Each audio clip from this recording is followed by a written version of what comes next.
First of all, thanks to all of you who have contributed to this monastery and this temple, this Sangha, this community, this teaching, this teacher. Thank you. And if you can, please continue to help us as we go along. This evening's Dharma talk is something I haven't talked about in a long time, but I'm going to talk about it today, and I am happy to respond to questions. The title of the talk is Buddha Nature. Buddha, awakened. Awakened, the Sanskrit is Bud, is the root, there is the awake, and Buddha is the awakened one, you could say. And nature is just the nature of the situation. What is the nature of awakening? What is it? We can speculate. There are all kinds of books written on it, commentaries on it. And for something that is just about impossible, I wouldn't even say just about, it's impossible. You cannot describe that because it has no status as a phenomena. This is why I think 13th century, somebody can correct me if I have the century wrong, it's possible, of the Zen master, Bankei Yotaku, I think I have his name right, Bankei Yotaku. His basic teaching was just remain in your Buddha nature, just remain in your unborn Buddha nature. What the hell does that mean? What kind of conceptual pointer is that?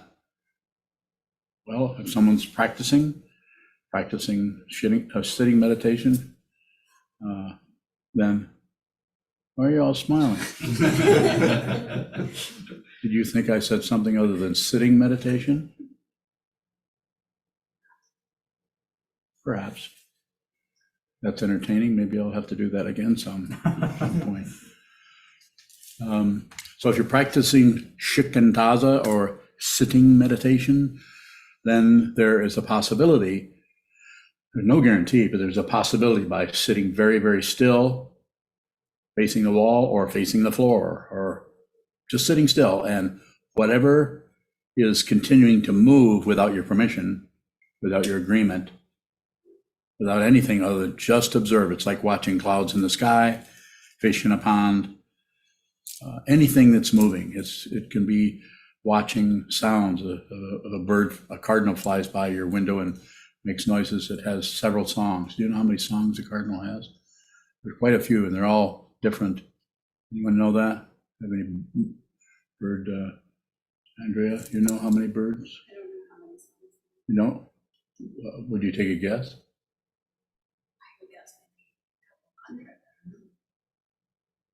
The only other birder in here would be, what do you think? Said 6. Okay, the war is on. Yeah. The birder war. So, but the idea there, I'm just using sound because that's another object that rises in consciousness. There are sounds. You might be sitting looking at the wall, nothing is happening there, but yet you're listening.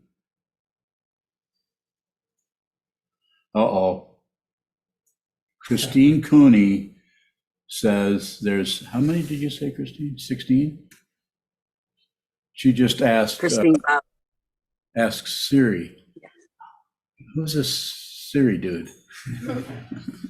Okay, 16. But what my point I'm trying to make is not so much the numbers racket, but otherness, some kind of this shows and that shows. It's like clouds, it's like sounds rising in the mind stream. They show up. And we just observe them come and go. We don't do anything with them. We just listen. And if you're listening to a cardinal from the point of view of a human being, it don't make any sense. But from the point of view of another cardinal, it probably mean a lot. And so, but that's up to them, none of our business. But you can just watch that come and go, observe that, train your mind. This is what you're doing here. You are training your mind to watch what is appearing and going away. What is appearing and going away. Without comment. And if there's a comment, then treat that the same way. That's appearing and it goes away. And eventually, the only thing that will arise is that which comes from dependent origination, or just the nature of relative truth, which is dependently arisen. Anytime we add anything to it, we're interfering with the chemistry of dependent origination, with our own little personalized, I won't want it that way. I want this, I don't want that. I'm not saying you would use that kind of sarcasm, but I'm using it because quite often that's how it seems. You begin to look at your own mind, what it does. It can be rather embarrassing to realize how demanding you are about very, very petty things.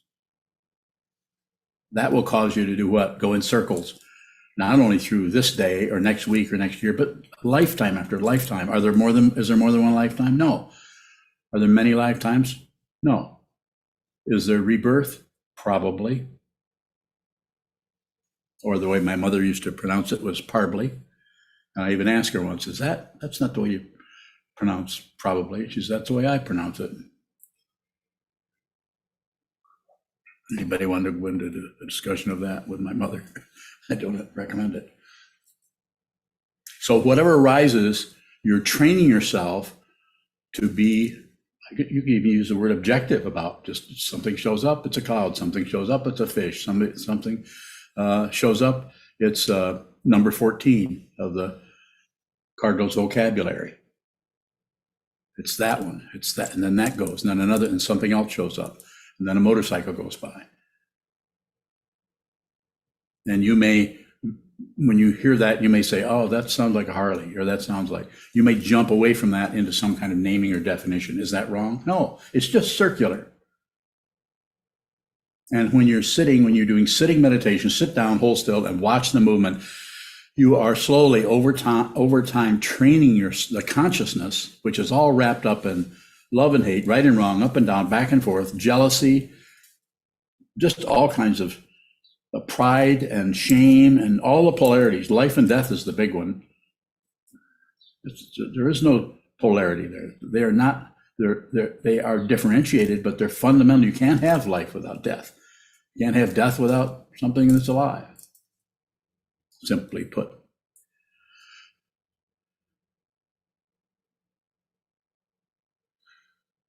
So by observing what comes, what arises in the sense fields, in the mind, thoughts arising in the mind, by just observing that, don't add on to it. Don't push it away, aggression. Don't blame anybody for how it feels, passion. And don't shut down or ignore it, which is obviously ignorance or distraction or moving away, avoiding. The other thing I would say about that is that as you begin to practice this, you will notice how much you do all of those things. So that becomes embarrassing to the ego, and the ego wants to fix that. So there are teachers and teachings that come in and will tell you how to adjust and fix and how to not do this and how to not do that. Atisha's 7 points of mind training is full of that kind of stuff. Not wrong. It's totally appropriate. Some people have to work with the mind that way. But if you're sitting in front of me, you're ready to hear this teaching. Not that it's advanced. Not particularly advanced, any more than any other teaching is. It's just direct. You're looking at what you're looking for. It just may be covered up with all of your bullshit, to use the fancy word, with your ideas, your conclusions, your conjunctions, your blaming, your me, and my ideas about the world, about that person and my neighbor and my spouse, and me, just all about me. It reconstructs, recreates, and nurtures a fictitious self called the ego. There is no such thing in reality. It sure looks like it. And we'll go to war. We'll hurt other people. We'll hurt ourselves in order to protect that somebody. We'll take our own life in order to show that we have some kind of power. I don't have to be here. I'll just end it. Not appropriate. But some people are on a track where that may end up being what they have to do. It's not wrong, it's just a misunderstanding. It's a misunderstanding of what this is. I'm here to help you with that. If you can receive it, then I'm here to help you. I'm very, very dedicated, serious, and sincere about this. All the energy, whatever energy I have left in my, whatever years I have left, whatever that, months, weeks, days, I'm about helping you with that. I'm pointing at it. You don't have to listen. If you hear what I'm saying, if you understand what I'm saying, you can slow down, sit still, sit symmetrical, have all the senses on receive, have the attitude, just receive whatever shows up. I don't care how crappy or greasy or smelly that mind stream is in your mind. You need to receive that so that you can train yourself to what? The third pure precepts is be with all things. That's the basic vow of the Bodhisattva. No longer objecting to anything. This doesn't mean that you don't run away from a criminal or a thug or someone who's abusing you. Don't, excuse me, I have to leave the room now because I'm not going to let you abuse me. That doesn't mean there aren't all kinds of relationship situations that might require you functioning in that relative area for a while. But if you see what this is fundamentally, then all you see is the Buddha. All you see is awakening everywhere. You see it everywhere. And it's not an experience. If it's an experience, here's an experience. Where is it now? Gone. Here's another one. Gone. Nothing lasts. This flower might last another few days. This ikebana. This Buddha, because it's carved hundreds of years ago, might last another 100 years or two. Things have a duration. A piece of granite is only going to last so long. A thought forms last just very short. You can't even find the beginning and the end of a thought. If you can, probably not looking at thoughts. You're looking at your thoughts about thoughts, which are not thoughts. On second thought, yeah, there. No pun intended. Or maybe a little bit. The Buddha nature awakened. What did the Buddha awaken to? The Buddha awoke to that everything was awake. When he awoke, everything awoke. He didn't see anything. He did not see that anywhere. But those who came towards him did not realize their true nature, their Buddha nature. So, and they came to him and saw that there was something about him. Maybe it was the light coming out of his ears. I don't know. It doesn't matter. Something about the presence of that gentleman 2,500 years ago connected with others, or somehow made sense, or encouraged others. So he had students. And then those students became teachers, and they had students down through the centuries up to the current present situation. You can see that. You can actually see, when you wake up in the morning, the ceiling over your head, if you're in a house, your feet sticking out from under the bed covers, the mirror when you walk into the bathroom, water spots on the mirror, all of that. You can see that that is not separate from the Buddha. It isn't exactly the Buddha, but it's not separate from the awakened one. So it's not something to worship, although we bow to the Buddha, but this is a chunk of wood. We need some kind of a reference situation that will help us to continue to train. That's why we have a wall, we have a schedule, and this isn't for everyone. But if you're here, you probably have some kind of connection with this person or this community or this particular teaching of the Buddha's Dharma as it's presented here, coming out of the Tibetan Kagyu tradition, the Shambhala tradition, and the Soto Zen lineage of Japan. Those are all coming together here. How? I don't know. I don't stir anything up. I can help it. Sir. Shoto bowing. Is Buddha nature a synonym for sentience? Bowing. No. Is that all you wanted to know? Cool. Yes. What is the difference between Buddha nature and consciousness?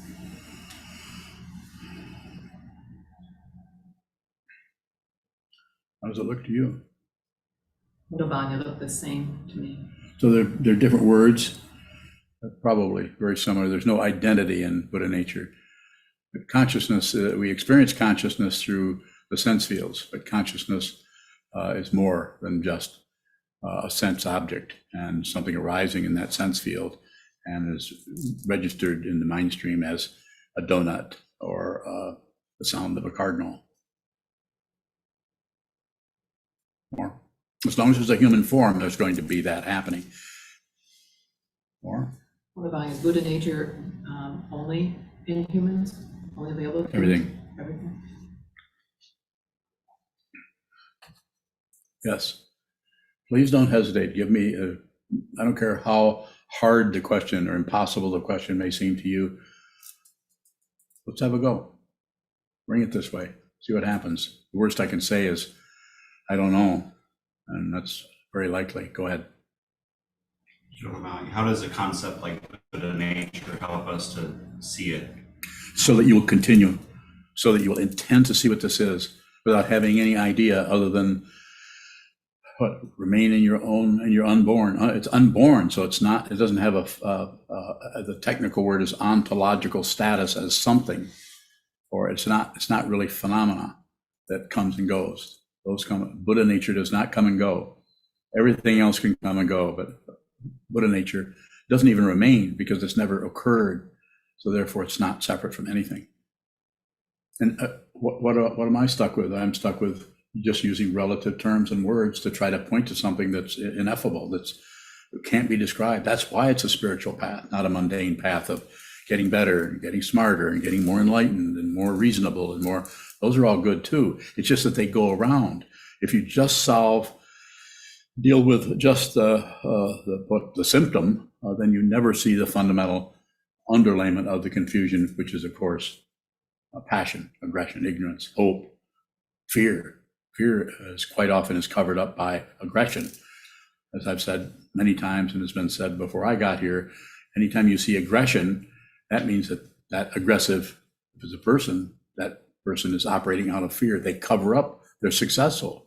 They get aggressive with somebody else, they don't necessarily feel fearful because they've covered it up. But someone who feels fear completely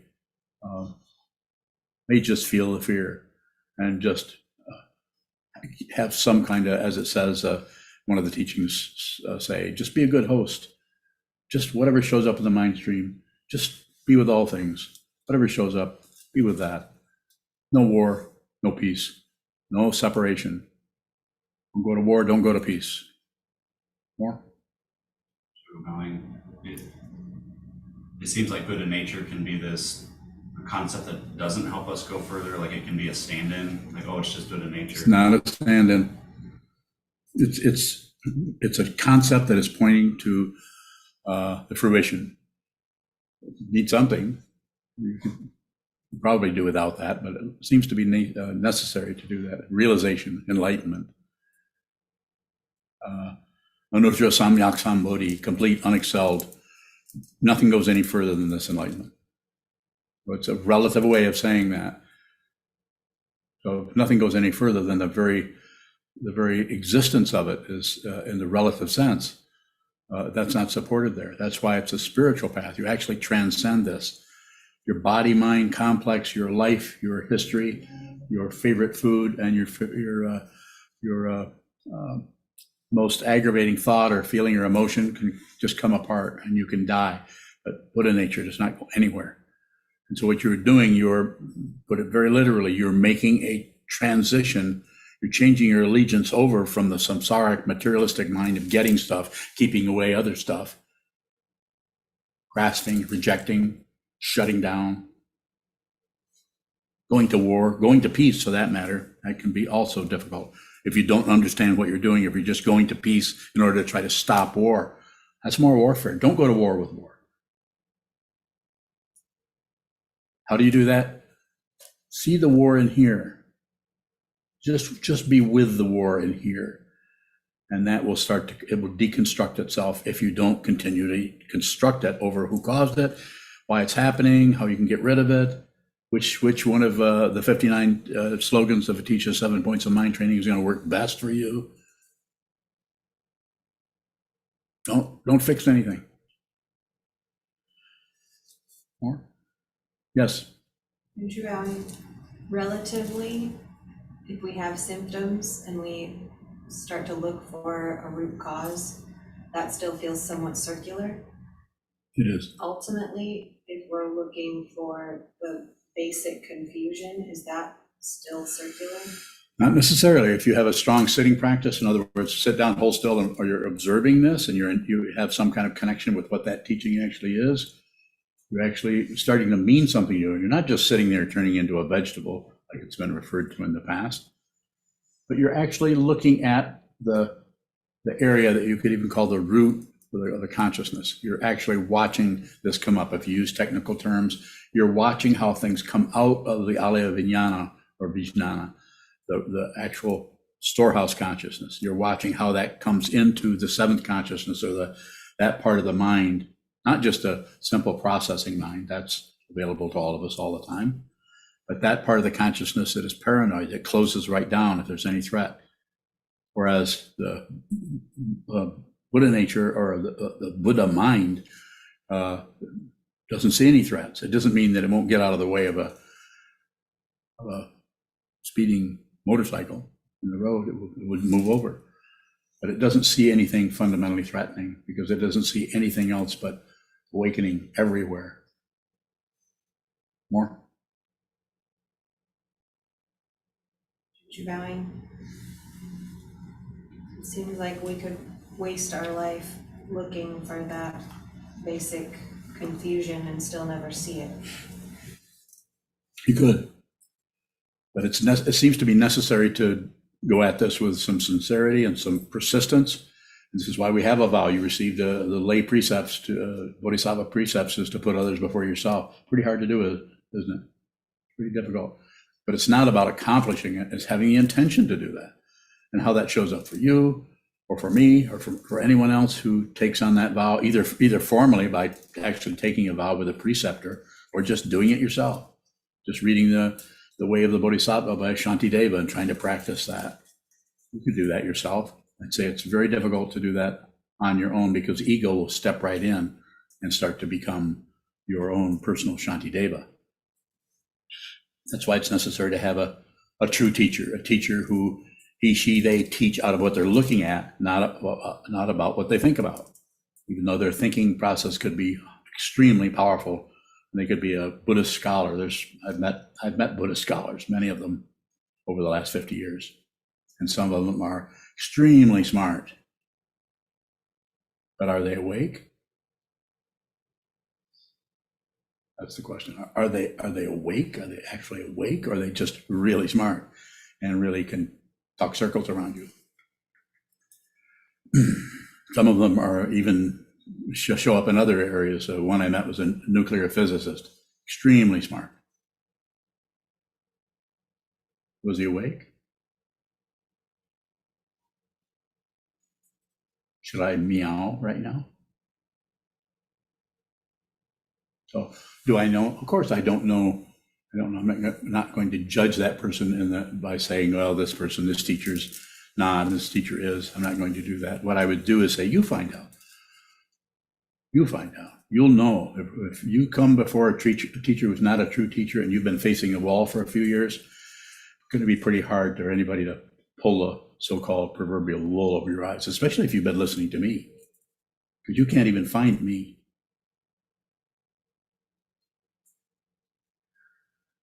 Yes, sir. Milka bowing. When we ask our teacher, when we say, please remain, how does that support us seeing our Buddha nature? Well, you got somebody around to harangue you a little bit longer. Get back to the cushion, practice more. How many hours you sit last week, Milka? That's one of those rhetorical questions, but you always have to answer those. Go ahead. 19 hours? Are you bragging or lying, or what are you doing? Not sure. That's what I recollect. That's what I read. Oh, showing me your excellent memory. So I'm picking on you a little bit. I'm saying I'm serious about it. We really, it seems to me, from my position, I had to have a teacher, two teachers. And the first teacher was a powerful teacher, but I didn't see enough of him. I was afraid of him. I stayed away from him. He scared me. And then the next teacher I ran into was Kobun. I went that direction, and then he began to teach me, and I couldn't handle it. I could not do one word teaching he gave me. You don't take precepts, you observe them. I couldn't receive that from him until about 6 months before he died. Your question?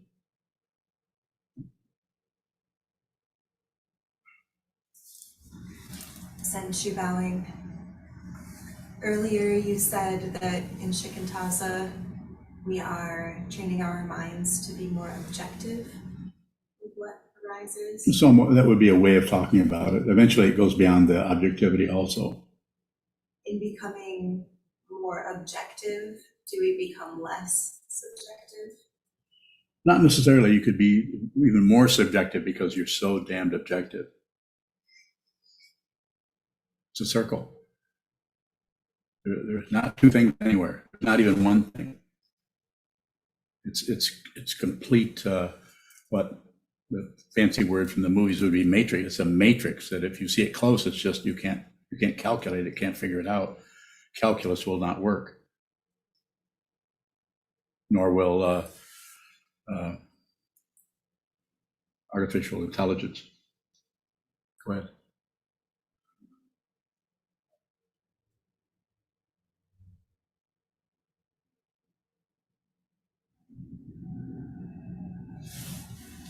Shoto bowing, when you talk about that 6 months before COVID passed, Yes. what shifted there, or what are you pointing to at that point? I was just very embarrassed. I could see that I've been a complete fool in front of a master teacher. He was a master, and I just blocked that out. I did not want to have another teacher. It's embarrassing to me that I've been practicing all these years, and I'd had a great Vajra master as a teacher, Chogyam Trungpa Rinpoche. And then I meet this very small Zen monk who was already a teacher to my oldest son, Takudo, and to my friend from art school days, Shoho. But it just got to the point where I just couldn't stand it anymore. I was just completely embarrassed by the whole thing. But Shoto bowing. Is there something about being too casual with ourselves and others that blocks out our Buddha nature? of course, so it's not about never being casual, but it's the strategy of the ego to kind of make everything casual. And it's the strategy of the ego to just tighten everything up and make sure everybody follows the form. And sometimes if your style is to really follow forms really closely, and then you see other people aren't doing that, it's very difficult not to be critical of them. Have you noticed that about yourself? You get irritated when you see people who don't sit as much as you do. But then when you don't sit very much, then you always explain to others why you're not sitting so much. Isn't that right? Make sure everybody knows so you have an excuse. You're smiling, so either you are embarrassed or you're moving to Philadelphia. No, Is that an order? that's worse. That's if that was an order. Oh, no, don't move to Philadelphia. Stay here. That's an order. Certainly. Yes, sir. I'll go with you, and then I'll go to Mahesh after I respond to her inquiry. Like, how can there be confusion if everything is awake? Confusion is awake. If you want to see your Buddha nature, you have to look at your confusion like you and I have talked about recently. Look at the confusion. If you try to cover it up with blaming, if the confusion is in your mind stream and it's got a hold of you and it stinks, or you're suffering, or it's difficult, you leave that confusion to point the finger at anybody, me, another person in here, your family, or your country, or any otherness that you bring about or you point to or establish as the reason you're having this feeling. To see that feeling, you will see the Buddha. I can't guarantee it, but I can just about guarantee that if you continue to blame others for how you feel, you're not going to see the Buddha, not in this lifetime. Am I clear? Is there something I can help you more with? Good question. Choosing back. How can awakening be expressed as confusion? How's that?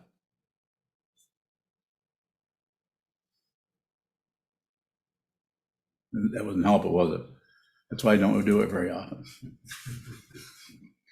I mean, that's confusion, or it's a comical cartoon kind of confusion. But actual confusion might look more like the expression on your face. You follow me? Continue to look. Continue to look.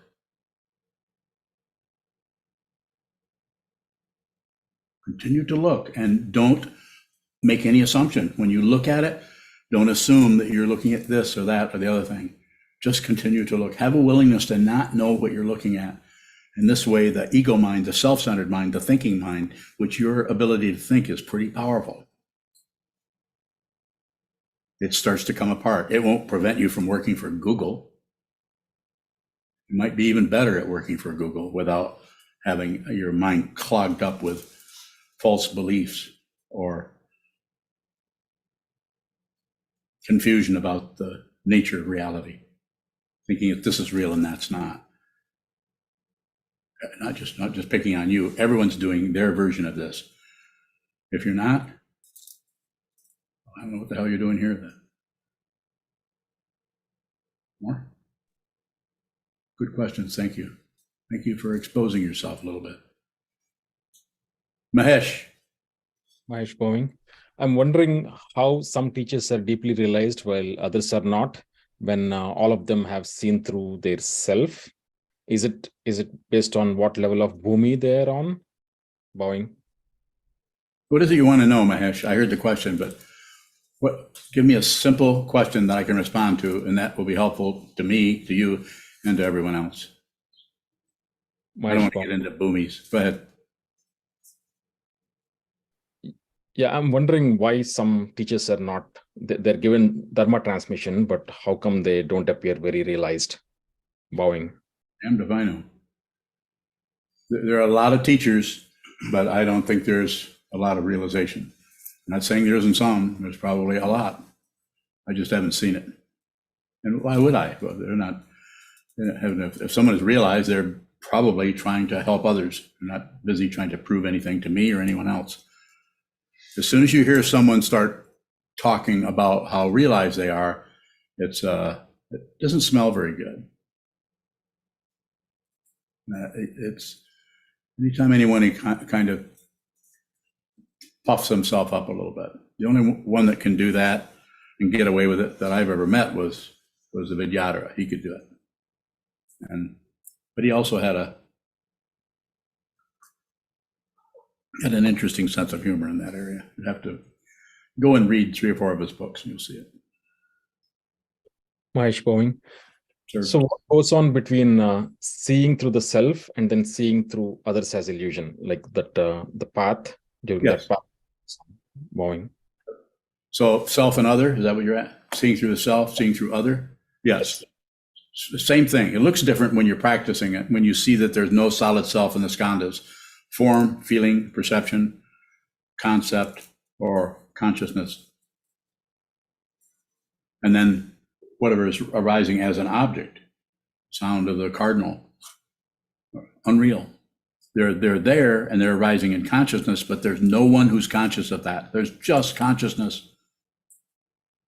Even the teaching consciousness only is like it says on the banner at the back of the Zendo, perception only. It's just a perception. It's not what's perceived, and it's not what's doing the perceiving. That's the duality of it that is so confusing, that makes this world turn on its axis, off kilter, off balance, out of alignment, in need of a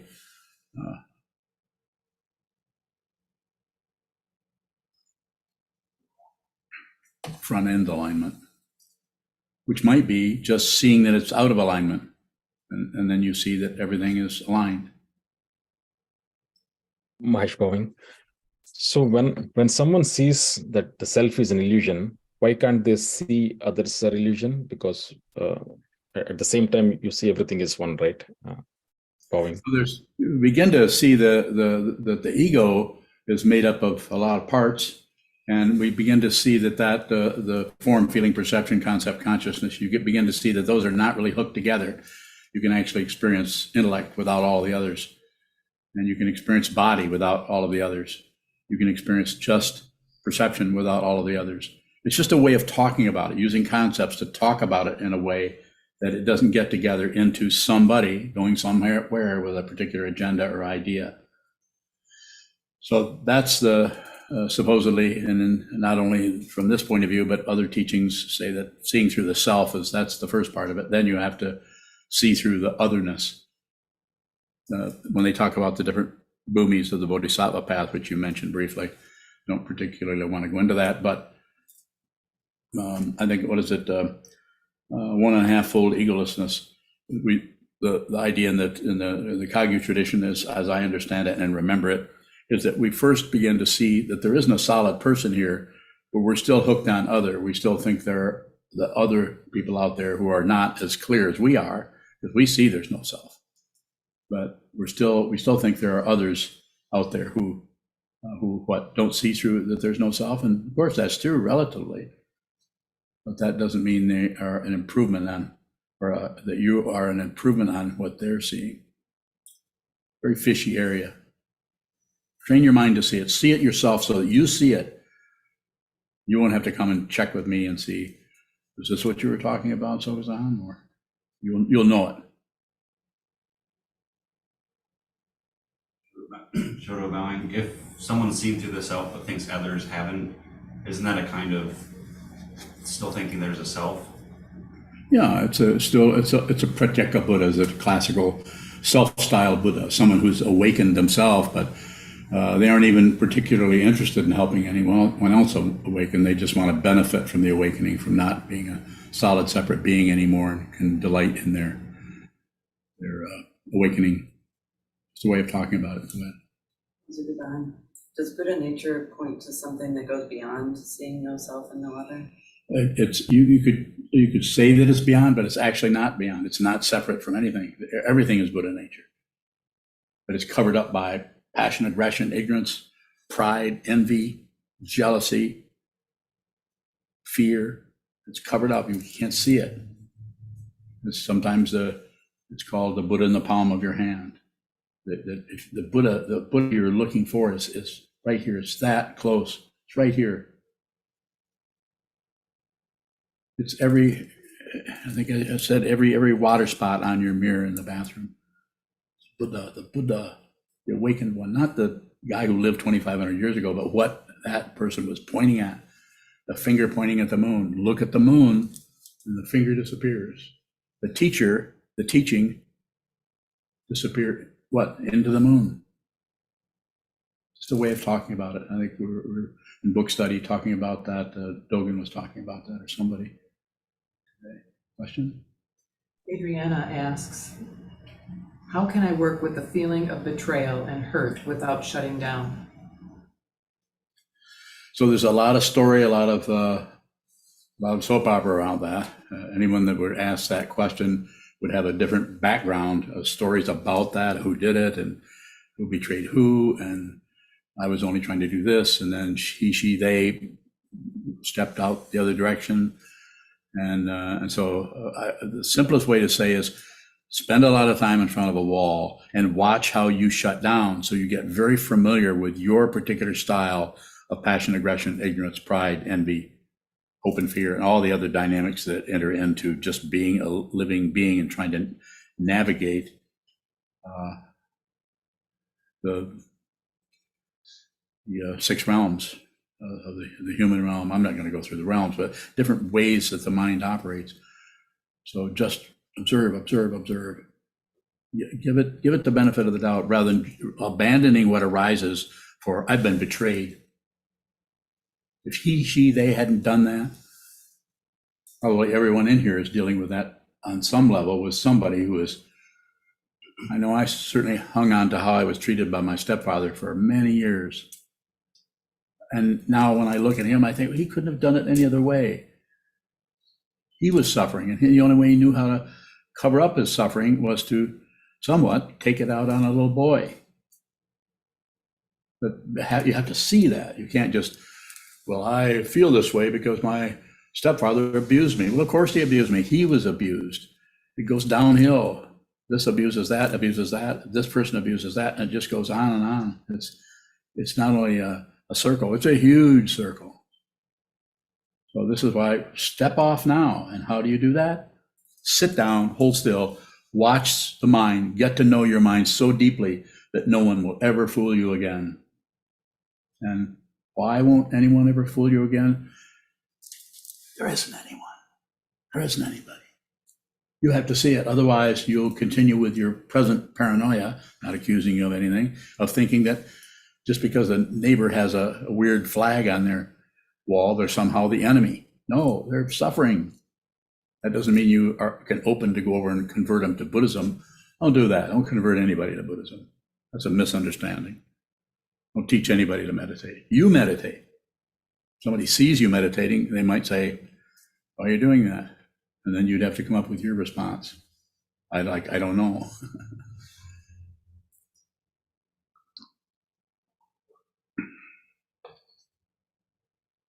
Further questions?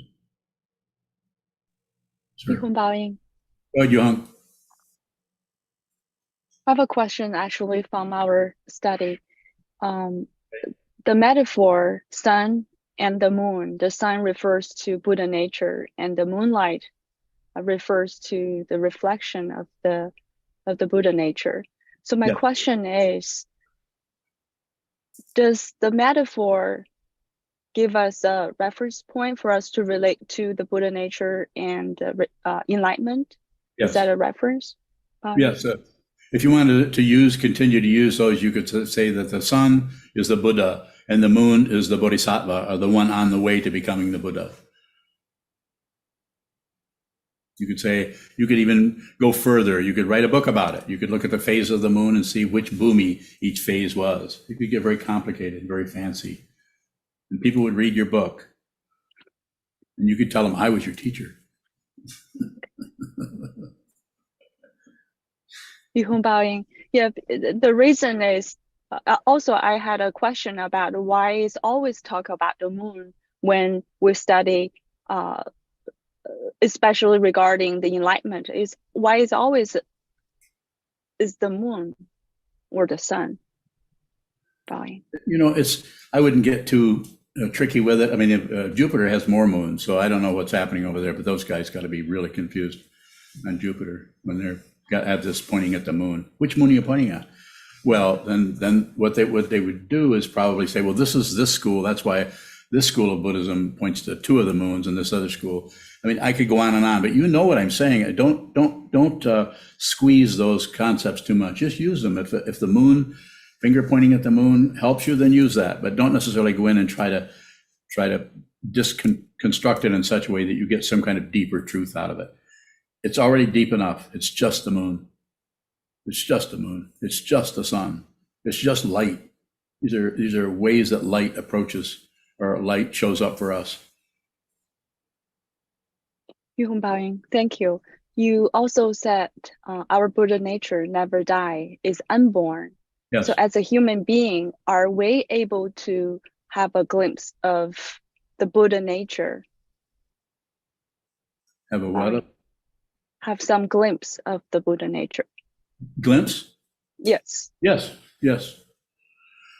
The glimpse is not the Buddha nature. It's a glimpse. So the otherness is still operating as someone who's glimpsing. But yes, you may have one glimpse, you may have 50 glimpses, but it's still the Japanese word is kensho, or insight into your true nature. But it's not enlightenment. It's just, you see it. Actually, enlightenment is nothing. It isn't anything. If it's something, then we're right back to relative truth again. It can go away. So it does not appear, and it cannot vanish. This is a spiritual path. If you're interested, I'm all about helping you with that. I will do my best to meet you where you're at for as long as I'm here.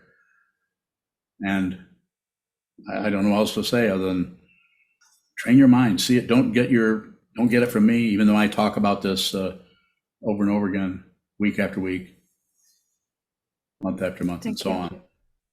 You have to see it. You're welcome. Yes. What does it mean when you say everything is awake? I'm saying that everything is not sleeping. It's what confuses us is the separation into self and other, and the relative idea of now I'm asleep, now I'm awake. We're so convinced of that we buy into those polarities, and that's because the consciousness is showing up, is arising. The body-mind complex of a human form is arising in consciousness. Consciousness somewhat arises in the sense fields and so on, but the most important one is is we are all arising in consciousness. Consciousness belongs to no one, and everything is completely awake. Yes, it's awake. Don't fall asleep. Don't cover it up. More? Divine, what do you mean by awake? Not asleep. I have to use relative terms. Ask me, I'll tell you what, I'll respond to that without relative terms if you can ask me a question without a relative question. Then I'll be happy to respond. I'm ready. This is a very Zen-y thing to do, you know. They've been doing this for centuries in Asia. Go ahead. So you can't even ask me a question without a concept, but you want me to respond to that without a concept? Okay, well, you heard the deal. I'm ready. But I can say that if you're able to do that, I probably will get a migraine. Or not, I don't know what I'll get. I understand what you're asking me. It's difficult to continue in the conceptual area and make it something that's going to be fundamentally helpful. Yes? Sure, if the concepts aren't the truth, is there something that we need to do with them to benefit from them or to see the truth? Just watch them come and go. They're just things. They're just items in space. What we do is we think one concept is better than the other, or we just sort, we pick and choose. Don't choose anything. Don't choose anything. We don't miss anything. Look at everything. Smell, taste, hear, feel. Receive everything. You can do it. What? Is the most helpful concept the ones that just teach us how to sit? What do you really want to know?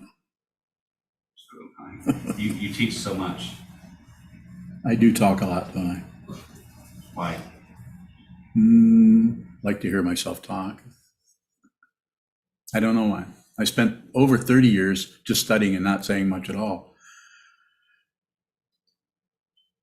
Sokuzan might disagree with that because he met me 23 years ago. No. So he heard me back in the old days when I was still snooping around in the hog pen. Have any comments on that, Sokuzan? Good. I thought he was going to expose me. Go ahead.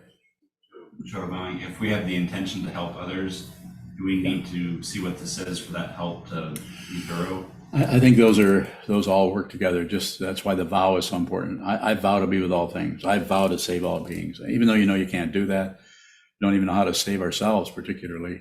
But the vow, the intention seems to be so powerful. If the intention, that's why it's a spiritual path. You're actually making an intention that's just impossible to do. I vow, I go to refuge to the Buddha, the Dharma, the Sangha. I take refuge in the Buddha, the Dharma, the Sangha, and the teacher possibly. And I'm going to see this. I'm not going to harm myself or others. I'm going to try to do good for myself and others as much as I'm able, as much as I can see what that actually is without meddling with them. And I'm going to be with all things, starting with my own mind stream. I'm not going to object to what happens in my mind stream anymore, or agree with it, or ignore it. That's a powerful thing to say over and over and over again. At the same time, you are constantly aware of how you cannot do that. That you continue to grasp at this, reject that, shut down this, and you realize how judgmental you are.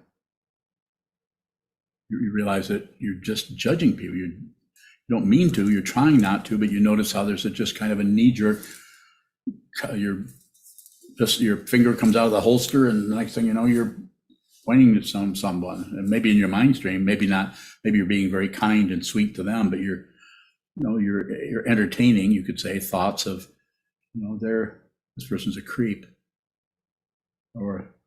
And what do you do with that? Don't do anything with it. Don't fix anything. Please have some, no other word comes up, have some humility and actually be the crap you're trying to get rid of, because it is not, it's not something you can get rid of to make into some better person. Go ahead. How is intention different than grasping? Intention is you're not sure what it even is. When you vow to be with all things, you don't know what that is. It's deliberately stated in that way. I vow to save all beings. You can't even save yourself. Can't even save your next door neighbor in a relative way. But it's the intention to do that. It pulls the mind somewhat away without aggression. It pulls it away from the relative concepts that are ruled and governed by hope and fear into an ultimate understanding. You're already beginning to see that. As Dogen said in the 13th century, as soon as you sit down, this is Buddha. Sit down, hold still. This is Buddha. More? Sure. Is intention a way to work with our casualness with what this is? So you're coming back to the casualness again. What is it you're dealing with there? You're too casual? You said something in the White Tower room at dinner. You said, don't be too casual. Yeah. Don't gossip. The only person that gets to gossip here is me. Is that the only expression I'm going to get out of you? Oh, really, gossiping about anybody. You should be very respectful to people. It's not that you couldn't know that somebody's doing this or this or this, but really look at your intention for talking about anyone, saying anything about anyone.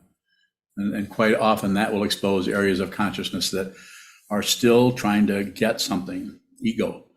That's how you see the lower, deeper levels of ego, wanting something else. More? Is intention path?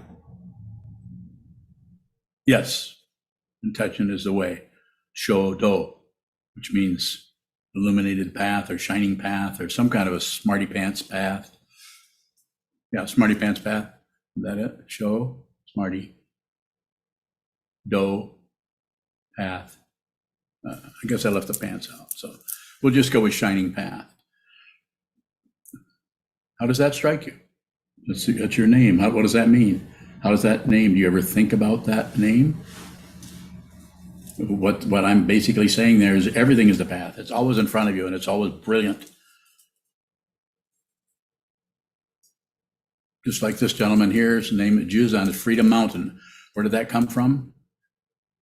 Free. It's a mountain and it's solid and it's inflexible and it's permanent, but it's totally liberated.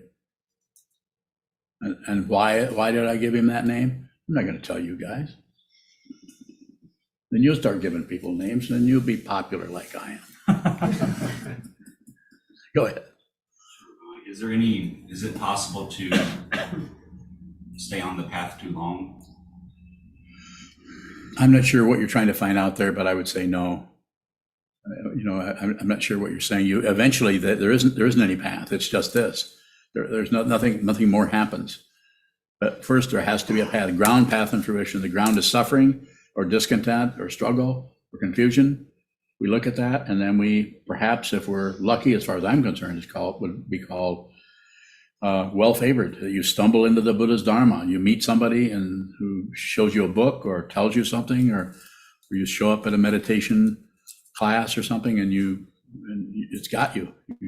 You want to practice this. This kind of a teaching is rare, not because what I'm saying is so rare, but because this is not promoted particularly. If it is promoted, it may not be the Buddha's Dharma. I'm not saying you wouldn't announce it, but to promote it as guaranteeing some kind of results. Shadow bowing, the question's coming out of when I return to an intention or my intention, there seems to be a neurotic grasping quality to that. Yes. And I'm wondering if it can be unhelpful to return to our intention. No, just you're already aware of the neurotic grasping quality. Just look at it.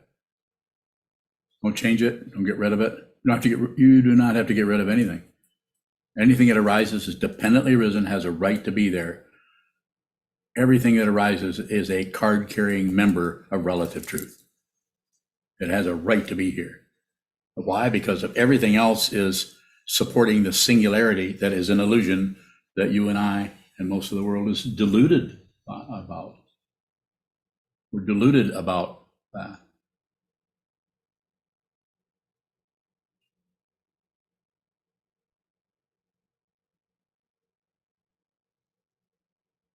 Is there a final question, or should I just stop? Here's Rehan. Well, go ahead, Nabi, and then I'll go to Rehan. How can we stay in our Buddha nature when others try to pull us back into the idea that they have about us? Bowing. It's a good question. I would say, insofar as you can, practice a lot. Do a lot of sitting meditation, and be respectful and kind to those people who are around you, that you're interacting with, that you're mentioning, that are trying to pull you back. Be respectful to them. You wouldn't necessarily bow to them. If they're not meditators, you're not going to do some kind of fancy thing like that. But you could say, I kind of see what you mean, but I really need to work on this other area here. And if they try to pull it, depending on whatever their propaganda is, be respectful, listen to it, consider it. You could even ask them questions. Well, how do you mean? Well, what, so you think this other direction would be better? And I may be misunderstanding what what you are asking. It may be somebody just out and out getting angry with you or criticizing you or threatening you. That's another way to try to pull you back into argumentation or into discussing something or debating. Don't debate anything. Further, did I get close to what you're looking for, Naveed? Yes, thank you. You'll be fine. Just move to the monastery. I will. Okay. Thanks. Take your time. It's going to be here a long time, perhaps. Rehan, are you there?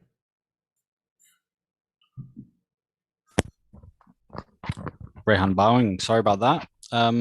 Yeah. What was my question? Oh, I'm seeing someone on Friday, and they're going to sit with me. I don't think it's a problem, actually. I had a question, but it's gone now. Okay. Yeah, I think it'll be okay. I mean, no, I think it's okay, actually. I thought I might have an issue speaking. So you don't have a question? No, I do. If I'm no one or something, then and I speak like with people in the world and I talk to them, I'm very confused. How do I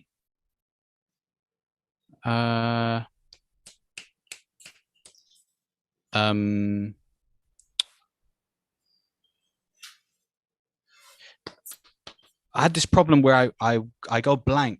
I'm having a problem now. I go blank a lot from the meditation, and I'm going blank a lot. Like I can't. Oh, you sound good to me. Just keep your mouth shut. Yeah. If you're blank, then just don't talk. It's like my brain is blank. Like I can't think of what to say, but I'm speaking fine now. But seemed good to me. How much? Let me ask you something personal. You can share this or not. But how much sitting meditation in the style that I teach, assuming you do some of that, shikantaza, sit down, hold still, watch what moves with the eyes open. Do you do that?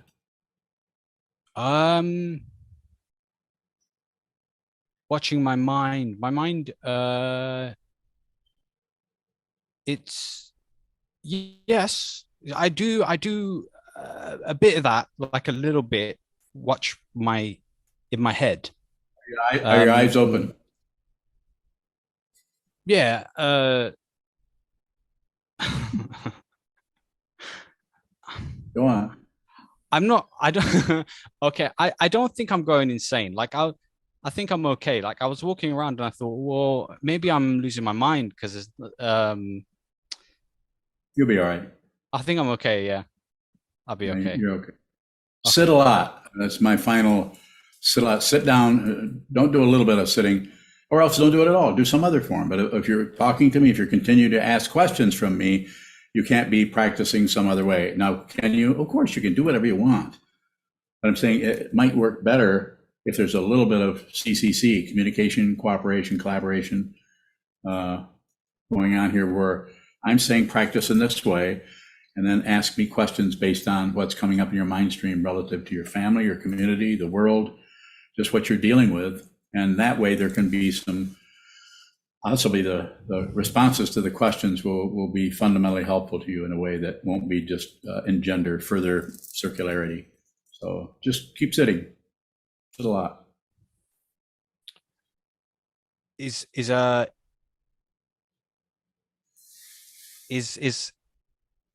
sit a lot. I'll sit a lot and I'll I'll sit a lot and All right. if okay.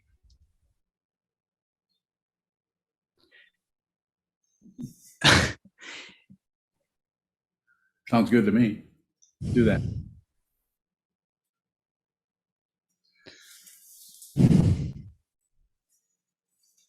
Very good. Are we good? Yes. Okay. I think we're good. We'll stand and dedicate the merit. Thank you. Hi, my name is Shoka. I am a monk at SokukoJi, where I'm committed to training my mind under the guidance of my teacher, Sokuzan. We rely on your support for our programming, including a scholarship fund to cover living and tuition costs for those who are practicing full-time at the monastery. Thank you for your generosity.